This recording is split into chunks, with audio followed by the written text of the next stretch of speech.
All of that. Then, yes. Welcome to the Allegedly Thriving Podcast, the podcast where we don't know which camera we're looking at, where we ask each other whether we're thriving or just surviving the wonderful world of small businesses in the Northeast. So, Issy. Issy. Oh. It's been a few weeks, hasn't it? It has been a few weeks. And to be fair, the last couple we were tired with. And if I remember rightly, at the end of the last one we recorded. Yeah, get it out. Yeah, you were off to the gym, weren't you? Maybe. But what happened, Issy? Oh, I am taking no glee from this whatsoever. You have been so desperate to talk about this for 2 weeks now, because it has been. It's been over 2 weeks, 2.5 weeks.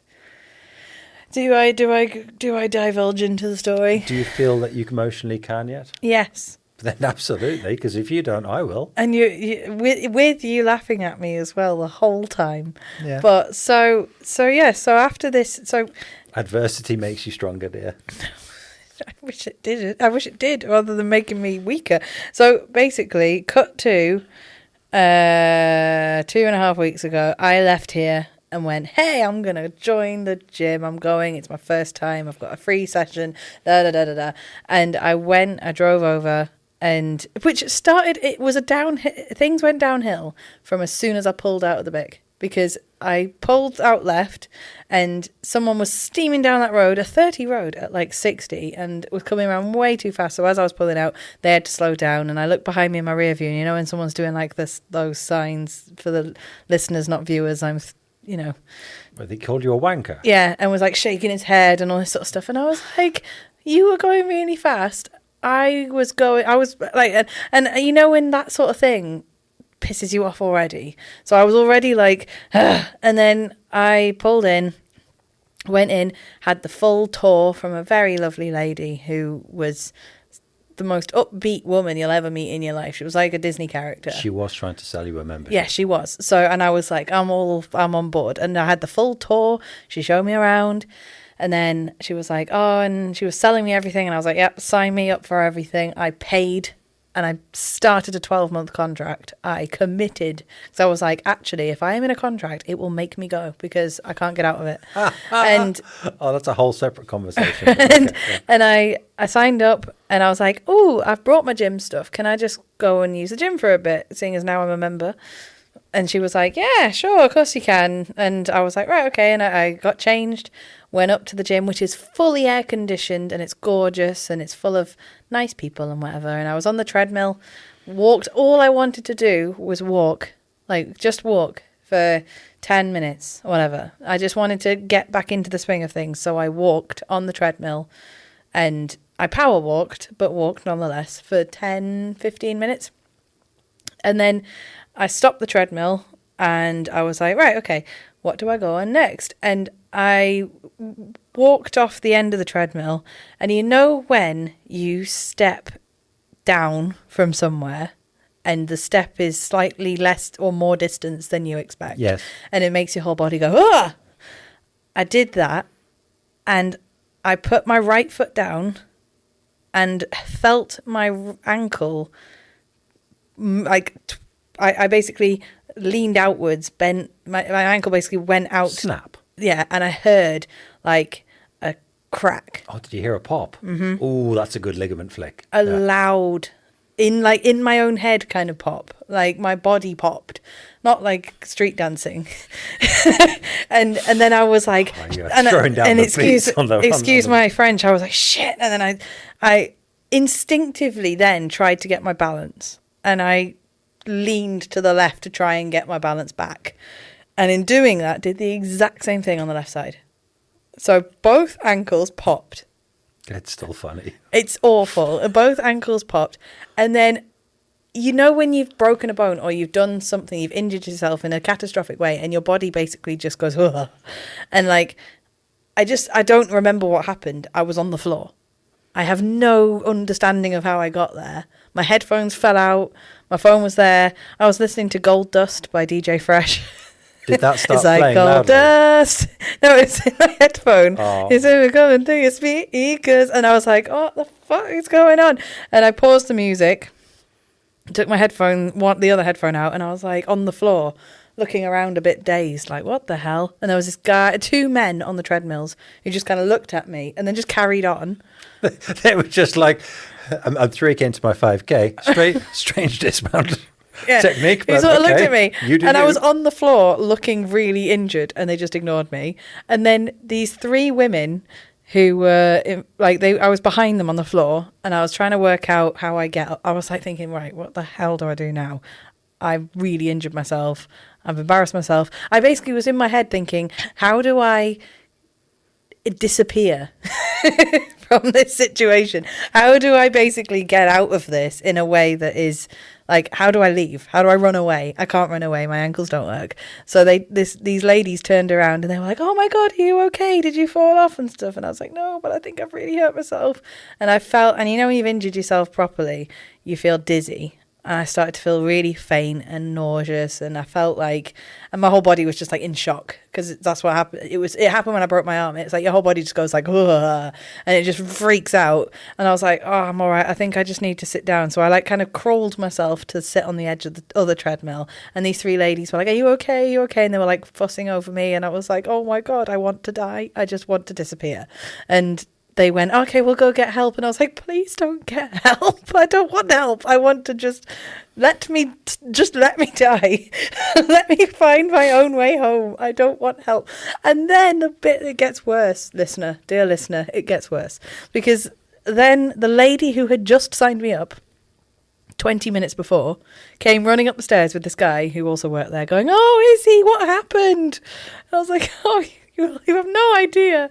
And I explained it and she was like, oh my God, that is insane that happened to you 10 minutes after you started your membership. And then I was like crying at this point, like ugly crying because I was in so much shock. And I was like there, like dabbing my eyes going, you have no idea. Like, oh God, I'm so sorry. You've known me an hour and this is how it ends. So at what point do you think they realised this was real and not a very elaborate attempt to get out of the sudden mistake of having signed up for a 12-month membership? Oh, they were trying to keep me committed. They were like, she was like, oh my God, we'll get you. She was like, I can't remember the guy's name. He had a mustache, and she was like, mustache guy, go get some ice, some sugar, some isotonic. So he came back with this like isotonic drink, and she was like, just take your time. You're all good. And I was like, I was trying not to let my body just descend into like panic because I was thinking, oh my God, how do I get out of this? I'm stuck. Again, quality advert for the first aid training that they've received at that gym. Like, somebody's fallen over, they can't stand up. What are we going to get them? Isotonic drink. Get them an isotonic drink now. Where they went and got me some, which I'm glad for because I needed something to break me out of it. And I was like there going, right, shit, how do I just want to elevation and pressure would have been good. I just want to go away. I don't want to be here. And I was crying. I was embarrassed. People were looking at me, doing that thing that people do where they like kind of look at you and don't want to look like they're looking at you. So they sort of like glance over and then carry on. And I was like, everyone's looking at me. And the lady was like, no, they're not. Everyone's here just thinking about themselves. Everyone's doing it for themselves. And I was like, no, they're really looking at me. Yeah, they all went home. They're really judging me. And they all turned around to their partners and said, you will not believe what I saw. And I was like, oh God. And I said in the episode that we last did, I was scared of being somebody went viral. And I was like, this has happened. And then, so I'm carrying on my story and it's a long story, but I've got a lot to get off my chest here. And then they help me up. And when I stand up, I realise that I can't feel either of my feet. Like, I can't feel either of them. And they're tingling and it's like I'm standing up and there's nothing there. It was really weird. And you know when you sit cross-legged for a bit and then you can't feel your feet? Yeah, you had dead feet. And I was like, this is worrying. And they held both elbows and walked me down in the lift. And I could barely stand. And then I got sat back down and then was like ugly crying again. And the lady sat with me while I was waiting to be picked up and sat with me for 45 minutes. And was talking to me about her job when she had worked on cruise ships, and we were having a good chat, and she was like giving me ice packs and was so lovely, and her shift had finished 40 minutes before. Oh, bless her. And I was like, you can leave. Like, I'm fine. I don't actually want you. I don't want anyone here. I want to just die. And she was like, no, I will stay. And she stayed and she helped me in the car and she was the best person ever. And I actually went and thanked her yesterday. But and then I got home, realised that my ankles had swollen up to like, I'll have to show you the picture. It was like bad. And then, like, to describe the swelling, I couldn't fit my feet in Crocs. And the most comfortable shoes. The biggest, most comfortable shoes in the universe. Go to A&E. And then proceeded to have every doctor and nurse and x-ray person and every single person in that entire medical system try not to laugh at me. And when you're emotionally raw and you're stressed and you're embarrassed and you're just like at a very low point thinking, oh my God, I run 2 businesses. How the hell am I going to do that and look after a toddler? How am I going to do all this with 2 broken ankles? Oh my God. And I was panicking, but everyone around me just thought it was hilarious and laughed at me. So I had to deal with that as well. And it was 1:30 in the morning when I finally got to leave with my crutches, get home. Esme comes back the next day. I can't walk. She thinks it's funny to take my crutches and put them on the other side of the house because she's 3, and then proceeds to have what can only be described as an exorcist level of projectile vomiting all over me, all over the living room. And I then have to deal with her having a severe stomach bug while I had 2 broken ankles, basically. They were badly sprained, and I'll take that as a win. And yeah, and then I had like 5 or 6 days of being thrown up on, dealing with a sick toddler and taking her back to A&E. Horrible. And then I got ill, and then so it was bad. But now I can drive. Now I can get around. I'm back at the gym. I'm okay. But that was the story of it. And I did spend the whole day after it happening crying, like the whole day. I just cried because I was like, this is just bad. But then I thought, actually, what a great... I think you replied with, well, this will make a great podcast. Well, the thing is... there it is. You messaged me the next day, and I naughtily read it while I was driving, which I shouldn't do. But, you read it a little bit and you carry on. And as the message slowly came out, I realised... I got to the bit where you said you'd had an accident. You didn't want to tell me last night because you weren't ready. You were the person I was scared of telling the most. Because of my reaction. Yes. Yeah. So I'm picturing the scene as I'm reading it, and I hear about the first ankle, and I hear about the second one, and I stop for a second and laugh. Because it's funny. It was. And the thing the doctor said, it was so impossible. And then I felt bad.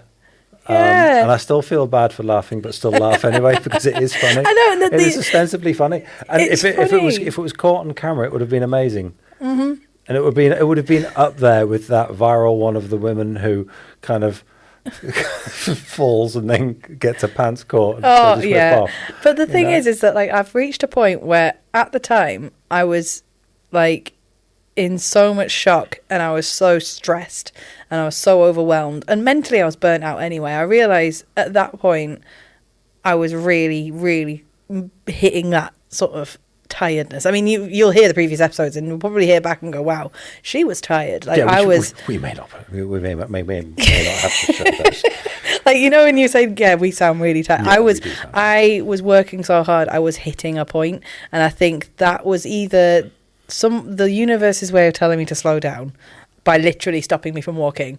Like it was like life overtook work and in order for the businesses to function really well, in order for me to function well and run them and raise a toddler and keep my house clean and go to the gym and keep a social life and all these things, it's balanced like a very fragile house of cards, and when one just gets nudged, they all fall down. And I think that I've learned a lot from it, which is basically to accept the fact that it was funny and to just relax and lean into it. Actually, you've done that in 2 weeks. And I've had to go through a lot in my head. And to go from basically thinking, oh my God, I literally want to not speak to anyone ever again. I'm so embarrassed. I've never felt embarrassment like it, but to come back from that and to actually find it funny-ish, is the more time passes, the more funny I'm getting there. But oh my God, it was bad because I think the thing is that because people were actually genuinely, like, I was in genuine pain, like I was seriously quite badly injured, and everyone's first reaction was to laugh at me. I was like, this is a bad place. And, I should be more empathetic because I've done that. I frequently roll my ankles to the point where I'll hear the tendon pop. Oh, it's horrible. And then it swells up, and then I limp home, and I'm like, oh god. But I could have got by if it was one. Yeah, it was having. Like I could have just hopped around, but it was like I literally couldn't. Well, walk. I mean, credit to you, well done, because you've back. been back, you've I gone did back it. there as well. Yeah, I was You've brave. shown your face. I've done it. you know. Yeah. You went swimming. You've had to sign a 50-page waiver to make sure. I haven't actually. You've had special training. Yes, I'm scared. I was nervous going back in. I mean, what I would say is that did they make you fill out a Park U form, and did they give you an induction into the gym before you used the equipment? No. Because in theory, you see, they probably should have. Well, there's a blame, there's a claim, but Yeah, but she was so nice. she was I lovely. wonder why. No, but like I know it was my own fault because it wasn't like the equipment malfunctioned. It was me stepping off it. Like it could have been anything. It could have been the stairs. It could have been. No, I'm good on it because Anything. that's exactly my approach to the kind of the whole blame culture we supposedly live in these days, where that whole where there's blame there is a claim, But 99% of the time, the blame is actually with the individual who stupidly managed to injure themselves. Just take responsibility for it. It's like when you don't look where you're going and you stub your toe on a crack in something. Yeah. And then people go, "Oh, you need to sue the council for that." I'm like, but I'm the one who stubbed my toe. I'm the idiot here. There's common sense there, and I think like I knew I don't, even if the equipment had malfunctioned and something had gone horribly wrong or something, if there was blame, even then I was still desperate to get away from it. I probably would have in lieu of just being able to just disappear quietly, I would have just accepted it and ran. I feel I should ask the question again because it is technically the format of the show. Oh, yes. Which is, Issy, I think I know the answer. Have you been thriving or surviving? The last 2 weeks, existing. I have a new barometer for survival, which is, it's now all compared to that 2 weeks. Am I covered in sick with 2 broken ankles? No. Which means, therefore, things are better than they were, which is a good thing. And that's how my brain is working now. So it's like, am I basically functioning and at work and happy and doing things and going to the gym? Yes. Okay, so I am thriving. So weirdly this week I am thriving because I've seen where things were. I have the curtains were open, I was covered in sick, I just took all my clothes off and I don't even care who saw me. That's where I was at. And where I'm at now is I'm not there. So therefore, it's a win. Good. Every day where I'm not there, it's a win. And then you've been gone for 2 weeks, and I saw you for the first time in 2 weeks, and you definitely lost weight. So, I mean, that helped. Thank you. Thank you. It comes from not eating for like a week. Yeah. So I wouldn't recommend it, but it's an extreme approach, but but I'm trying to be healthy. I'm not eating too many unhealthy things, and I'm kind of put, like, when you've had like a bug and a virus and stuff, you kind of put off by food. I'm not really craving lots of things. And your business survived. And the business was fine because people were here. You were here. My dad was here. Well, no, he was in Spain when I injured my ankles. He was. And I remember I texted my mum after I found out that they weren't broken, because I was like, that'll be a whole other ballpark. But I was like, I don't mean to alarm you, but by the way, this has happened. And my mum was like, oh, you poor thing. Oh, dear. Exercise is bad for you, yada, yada, yada. And then a few hours had gone by. And then she texted again and was like, how are you, love? How are you feeling? And I was like, well, actually, things have got way worse because Esme is now really ill. And she was like, oh, my God. So I knew that it was basically they just called me an idiot and carried on, which, they're within their rights to do so. It was just bad luck. Really, really bad luck. Through the other side of it, though. So you're feeling better. I'm thriving because like I said, I'm not in that position anymore. And how about you? Amongst all the chaos and the madness. I'm good. I've been surviving the last week or so. Oh, no. Mainly because of hay fever. What have you broken? No, nothing. Just hay fever. Allergic just shattered all the time. So I put it down to hay fever. It's just really bad this time of year. Double up the antihistamines and just crack on. You can get a hay fever injection, can't you? Oh, I don't want hay fever injected into me. It's bad enough when I do. Sounds like some sort of torture. You will sneeze forever. But like, You have mild sniffles right now, but I'll just give you this injection. your nose will be like a faucet. Like you're peeling onions all the time. But as someone who doesn't have hay fever and never has had it, it's humble brag right there. But like, as someone who's never, I've got 2 functioning ankles. yeah, fine. you win. As someone who has never had it, as someone who's never had it, what's it like? Is it as soon as you leave the house, you feel like your face is going to explode? In the house. What? It's in the house. Basically, you got irritated eyes, your sinuses fill up, and your head feels all clogged up. Oh, what? Like you've got a cold? Yeah, it can get it can manifest in many ways, and at its worst, you can actually just feel shattered all the time because it just drains you. Does it? You know, when you've got a cold and you feel, and this is the term used by my family, a bit shitten. So you feel a bit like run down, a bit like it can make you feel ill. Yeah. Oh. So put it this way, we were driving down to Mum's on Saturday, and normally when we drive down, we listen to an audiobook. It could be a detective, whatever it is, and because it entertains. It's a 4.5 hour drive. Got to do that. Half an hour into the drive, I said, we're going to have to turn the audiobook off because I'm falling asleep. It is literally lulling me to sleep. I need something more lively. So we had 80s driving tunes for the whole trip down. Classic. Was amazing. Love it. Absolutely. God, that's nuts. The only thing that kept me awake was Don't Stop Believing. Van Halen. Yeah. All that, a bit of Jump. 1984. Duh, duh, duh. Yeah, no, I think I can't imagine having hay fever purely because it's like you can't, basically you're allergic to air. You're allergic to being on the earth. Yeah.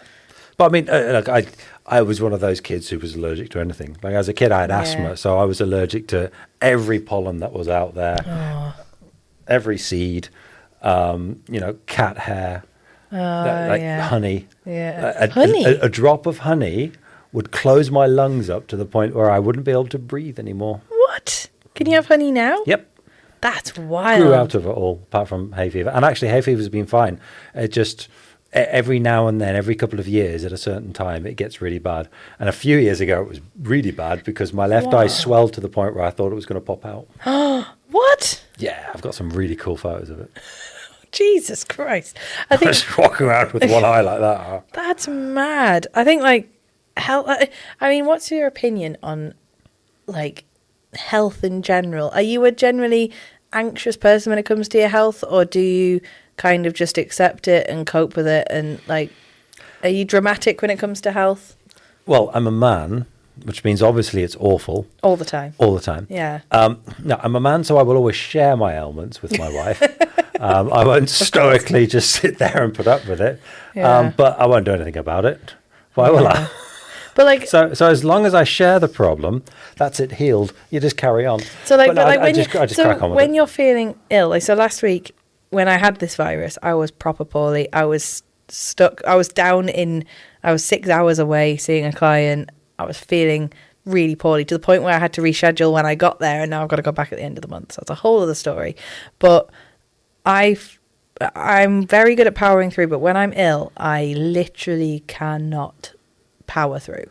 Like a lot of people would have just gone, right, it's 3 hours of training, feel ill, feel awful, but I'll get through that 3 hours by hook or by crook, and then I will get back in the car and just sleep the whole way. Like Dad was like, you just gotta just get yourself in there and just put every bit of energy into it, and then you can just be dead afterwards. But I just couldn't. I think if it was a photo gig or a client or something like that, then it was a paying gig. Yeah, unless I was vomiting, literally, I'm going to express something over this floor from an orifice of some sort. Then I'd probably try and go through with it. Yeah. Unless I had a good relationship with the client, and that's the difference. If you've got a client that you know that you can chat to and say, look, I really don't feel right. You're not going to get the best out of me. Can we reschedule? And I know they'll be okay with it. I'll do it. And that's what I did, because I was but like, it's a long time client, so you could do it with them. Yeah, because so, I knew. I think it's the right thing. Because I knew that basically they were paying for my sessions, my training sessions, and I had all this stuff planned to do, and I knew for a fact that I wouldn't be worth the money. If that makes sense. I think it's a good question in terms of a business question of, is failing to actually present yourself or failing to deliver something better or worse from your brand than delivering something badly. That was the dilemma And had. I think you can ameliorate the damage of not turning up for a legitimate reason better than turning up and doing a shit job. I think that will tarnish your brand more, because if you're rescheduling, you've got the opportunity to go there and still wow them. Yeah, and that's the So thing. I think that would do longer term damage. Like, I knew that because I had completely lost my voice. I had a bad tummy. I had fever. I was ill. Like, you know, when you just want to go, your body just goes, go to sleep, go to sleep, go to sleep. That's how I felt. You wouldn't have been on top form. And I knew that I was like, yeah. But it's the guilt. I think when you running a business and it's your name, it's your brand, it's your baby, it's literally you are the like me being energetic basically is what people pay for. Me being able to deliver a message and do something is what people pay for. And the fact that I couldn't do it, it just absolutely killed me. No, but I think you made the right decision though. Yeah. So I mean that brand is the brand is the most important thing, and you are the brand. So ultimately, that's more important than probably your output. Yeah. And it's like, I was saying to you the other day about photography, the whole idea that, technically in a lot of fields, the end photograph is the least important thing. It's about you and your relationship with your client and how you do it. It's the same 100%. Thing. It's the brand. But I think I was like, it was the first time, I think, since I was pregnant, maybe. It was when I was pregnant and I was really sick and tired physically. I just couldn't go to like a meeting or something. No, there was something that was happening, and that was the last time I ever had to pull that trigger and say no, it's not happening. And to do it was just like, because whenever anyone's ill in my business, like if we've got a job on, there's always someone who drops out of a shoot because they're feeling poorly or whatever, and you've just got to accept it. But for me as a person organizing it, I'm like, just like angry because I can't help it. But like you just have to accept it. But when it's me, I'm like, oh my god, like I've never had to deal with this before, and probably I've now infected all of them or whatever I had, and as like a parting gift, and I'll be going back down again. But that would be the worst. Can you imagine? I've come down. I'm not going to train you. I'm going to sleep all day. But what I will do is infect you. Yeah, no, it was just, oh god, it was. And Dad said that I looked like basically like a white, like basically this table, just pale. Okay. And static. So but I'm feeling better now. Good. And I'm thriving and I'm smiling.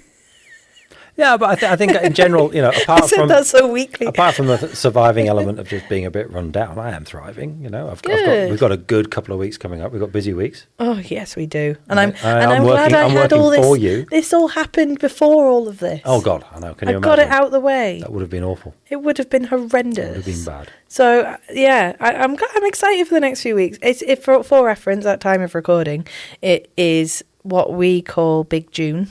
So not a lady called Big June, just this big woman that comes and just like... Big June. Big June's here again. Here she is. Big June. Every year. Big June is basically an absolute shit ton of work comes in every single year.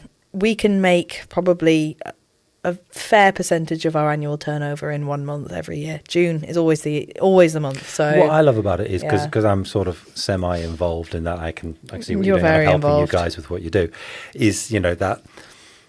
It's really busy from a filming days perspective, but then I look at the filming days and go, yeah, it's not so bad. Oh, no, and then I remember that you've got to edit it all. I've got to edit it all, and it's the prep so we've been prepping for these events. Weirdly, you don't see it, and our client doesn't see it, and you don't really see it. The prep that we do starts in about 6 months before, maybe more. We were booking these jobs in and quoting them and thinking about them and starting to plan them about a year before they start. And then like even today we were doing all the kit prep. We have to check everything. We were ringing the insurance company and confirming things for venues. We were pat testing. We were checking wireless signals. Like the client pays for things to not go wrong. And yes, you've got to stress test and make them go wrong. We can't just rock up and be like, yeah, cool, it'll be fine. Everything has to happen. So and it's always exciting when it happens. But the people that work on the jobs that we book in, aka you, and you've seen kind of behind the scenes on the run up, they're there for like 1 day, 2 days most, and it's my whole life for like weeks. So big June every year comes and catches us by surprise. It's going to be good though. We're thriving. We're thriving. It's going to be good. And if you had to wear one kind of hat for the rest of your life, what would it be? Oh, we're doing the hat again. Well, have we talked hats before? I think we've done hats, haven't we? Because I was contemplating. We did furniture. I was contemplating buying a cowboy hat. Oh, well, what kind? Like a Stetson? Like a proper American Stetson like one? A bit like that duck hat. You're just influenced by the duck, aren't you? Well, because I've seen people wearing them like festival style, like for summer. Because I have a big like summer hat, like you know those ones that women wear where you look like you're getting a signal. Yeah. Those sort of round ones. And I just thought I look a bit silly in it, but maybe like a cowboy hat style. Do you think I would look good? Practically speaking, if I had to wear a hat for the rest of my life, it would just be a baseball cap. Because men can get away with that though. Because I do have a nice Akubra, like a proper Australian rancher's hat. I've worn it. It's nice. Yes. It's a lovely hat. Like 7 rabbits go into it being made and all of that. The thing about it is, though, it's really good for certain months of the year. So if it's a bit cooler and it keeps the rain off you, brilliant. As soon as there's any sun out there, it bakes your head. Yeah. So it doesn't work. The ventilation is really good. Expensive hat, doesn't work. So your baseball cap the whole way? I think it's probably the most sensible, yeah. Yeah, I'd say I'm considering a cowboy hat. Whether I wear it, like get one, but get one that's really funky, like a bejazzled one. But you see, I mean, that's the practical answer. The impractical answer, I think, would have to be a top hat. Oh. Because I just think top with hats every are so outfit. Cool. Yes. Imagine wearing it with like your gym gear. Just going in a top hat. Yeah, if you were... Except... Oh. There would be... It would be a top hat that was extendable. What, like the cat in the hat? Yeah, so I'd have a top hat that I could vary the height of.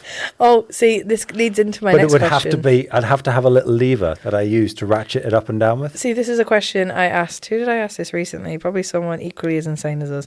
Which was, if you were an animal, what animal would you be and what accessory would you wear? So, like, for me, I would be an alpaca and I would wear a top hat or a bow tie that spins. Okay. So this is an odd one, isn't it? Because first of all, if we're talking about animals wearing clothes, you've got to understand and ask the question, why is it that across the whole of human history, whenever we've anthropomorphized animals, we've always given them tops but no pants? So you're saying you want to be... No, I'm not saying I want to be anything. You want to be a raccoon wearing knickers. Saying, some of the most popular cartoon characters don't wear pants. Yeah, Winnie the Pooh. It's a bit weird, right? Oh my God, my whole childhood was a lie. Bit strange. Yeah, but... Is a bandolier an article of clothing? What's a bandolier? A bandolier? What's a bandolier? You're very posh. Oh, God, I'm not... What's a bandolier? I said, you doth not know what a bandolier is? Are you wearing a top hat when you say this? No, a bandolier is it's a strap, almost like a sash, but it's normally made of leather, and it's what gunslingers used to use to hold extra like a holster thing. Yeah. Okay. But it's kind of a strip of them that goes all across your chest. Yeah, so what animal would you be wearing a bandolier? A bandolier? Yeah. I don't know, I like the idea of a wombat or something. A wombat wearing a bandolier. Wombat wearing a bandolier. It's a very posh wombat. In my bandolier. I like you see, it. you've made me self-conscious about my voice now, because the day you said I sounded posh. You're now going to have to come in and be like, what? I just... No, I sound like there's a microphone in front of me. I feel I should articulate. As if I sound like a Google assistant. Hello. Welcome home. I have a completely different question. Oh, God. It's a bit out there. Yes. So, I was watching TV with Jane. Okay. And the two main characters, there was a couple, main characters, and then they started pretending to role play. And they made this whole thing that they were going to go and do role play in a sexy way and pretend to be characters and then kind of turn it into a sexy thing. I turned around to Jane and I says, I don't get that. I don't get role play. Like I don't understand how that's supposed to be like sexy.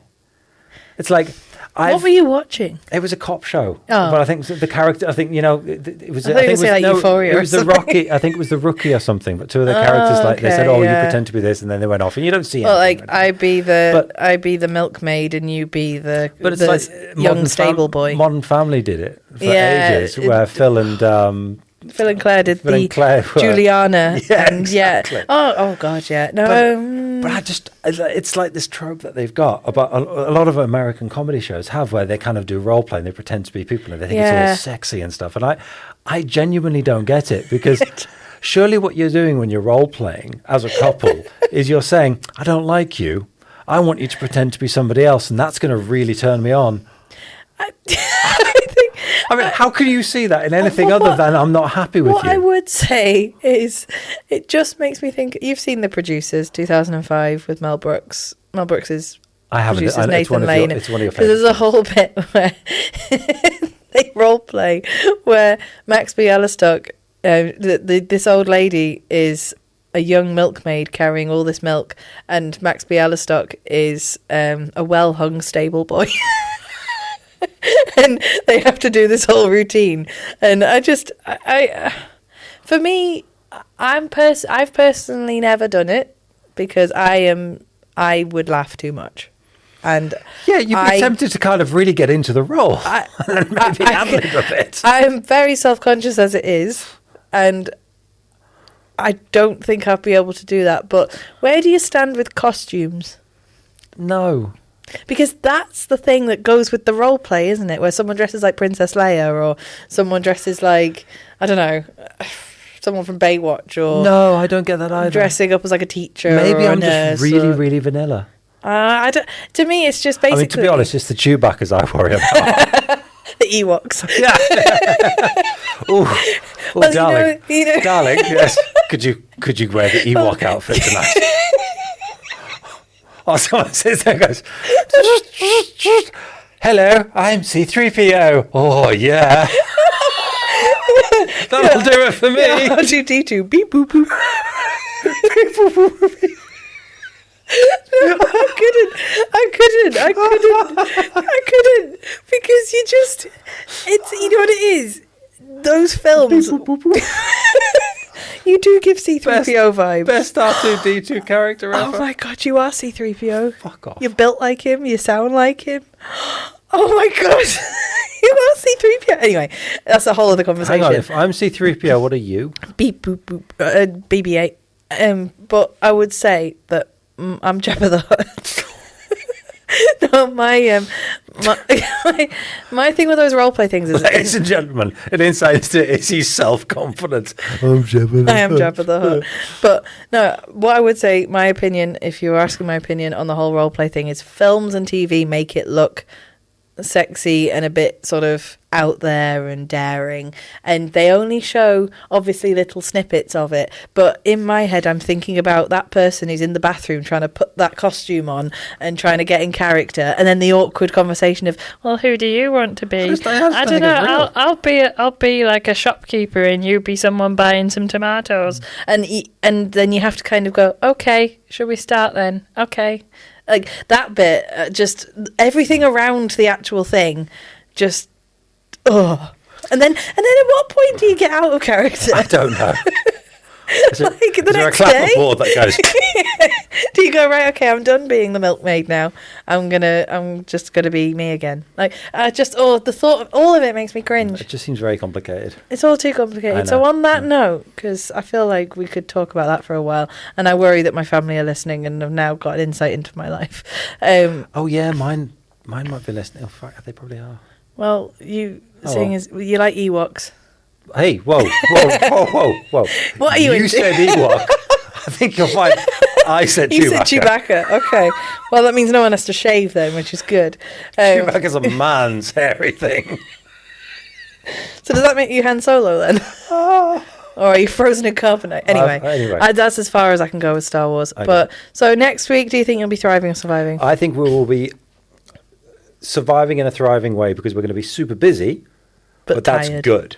So we'll be tired, we'll be shoot tired, but yes, that's and good. you'll be. I'll be thriving off that high of, I'm saying it, successful shoots, successful things happening, and I'll be knackered by it and tired and exhausted and all the versions of that word.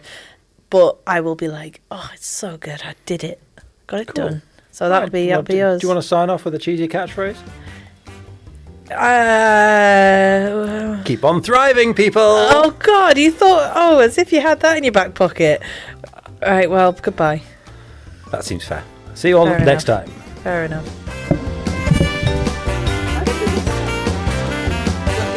I hadn't got it. Did you pack it up? No, I'm bringing up roleplay.